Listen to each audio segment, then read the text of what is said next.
But we're going to get, after that, we'll get to some of your questions. But I want you to start typing them in right now. And we're going to go around the diamond. And we're going to start in left field. Left field's a question mark. Padres don't have anybody in the minor leagues they can stick out there right now. Okay, they don't.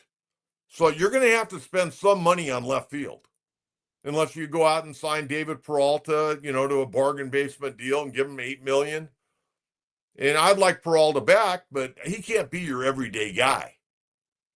So maybe that becomes a platoon position with two journeyman ball players. You tell me what you would do in left field. That's the first question I would have for you. You type in and tell me what you do in left field.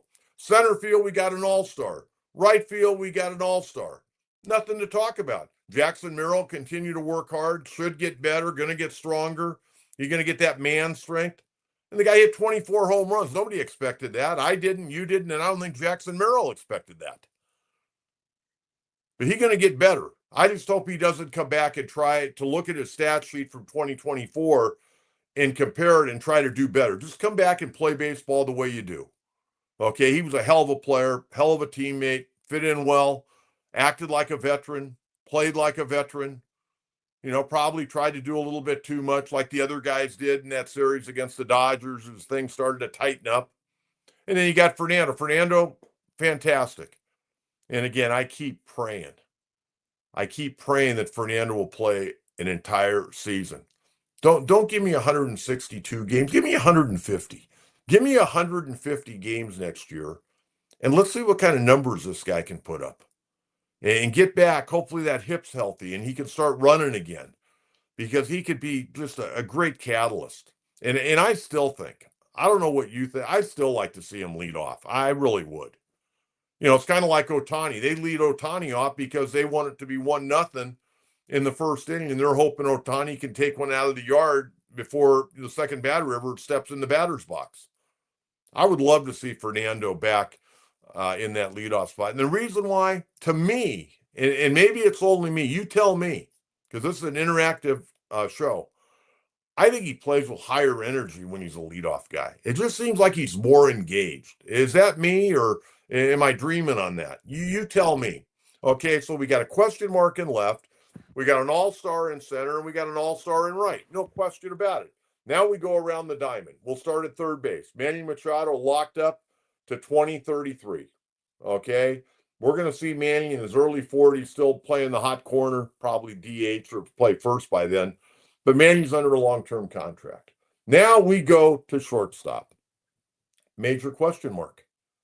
What are you going to do? I don't know if you have much of a choice other than ask Xander Bogaerts, hey, get in the best shape of your life and you're going to be our everyday shortstop. Where are they going to go? I mean, there's nobody out there in the free agent market that's worth a damn that you want to sign. And if you did sign them, number one, they're not as good as what you had, and they're not going to get the job done. And you're paying them through the nose.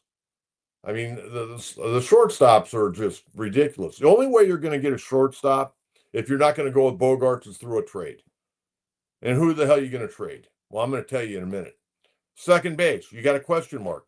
Bogaerts can play second base.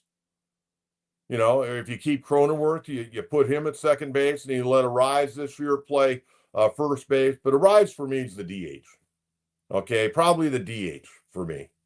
Okay, so up the middle right now, you got a question mark at short, and you got a question mark at second base. Now, let's go to first base, because I definitely have an opinion on this. And I don't want this to sound bad, because I like this guy a great deal, and that's Jake Cronenworth.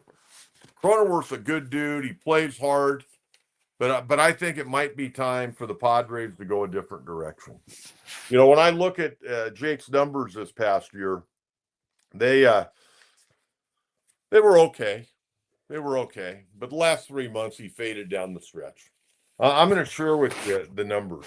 And the other number I'm going to share with you is he's under a 7-year deal right now, $80 million through 2030.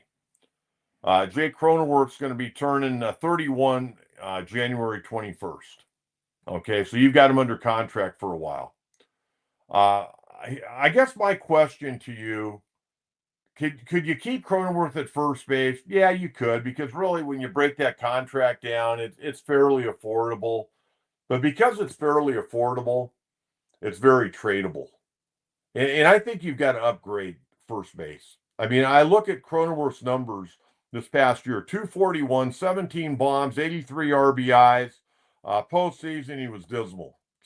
3 for 22. He hit 136 in 7 games with no RBIs. He's your first baseman. He had a triple. That was one of his 3 hits. And then I go back and I look at July, August, September. I mean, he really failed down the stretch. July, he hit 198. August, better, 260. And then in September, the worst, 184. I think you got to look to trade Cronenworth, in my opinion. Okay. Then you go to behind the plate. Kyle Higashioka made $2.18 million this past year. He's going to get a raise, but I saw the other day somebody said, well, Higashioka, who's going to be 35 years of age, could get a 2-year deal for $15 million. Are you kidding me? 2 years, $15 million for a backup catcher? I don't buy it. I know he hit 17 home runs, but I'm not buying that. I mean, that's crazy. That's absolutely crazy. And then you got Luis Camposano. Do you want to go that road again? I don't know. That's the decision the Padres are going to have to make. Elias Diaz, free agent, 33. You want to bring him back on a bargain basement deal. So, I mean, you need a left fielder. You got to figure out what you're doing at short and second. You know, whoever doesn't play, if Bogarts doesn't play short, he's playing second. And if he plays short, then you got to find a second baseman. Maybe it's Cronenworth. I don't know what they're going to do. And then behind the plate, major concerns. You got to have a couple of catchers now, because none of these guys catch 145, 150 games like the old days. So we'll have to wait and see how that goes.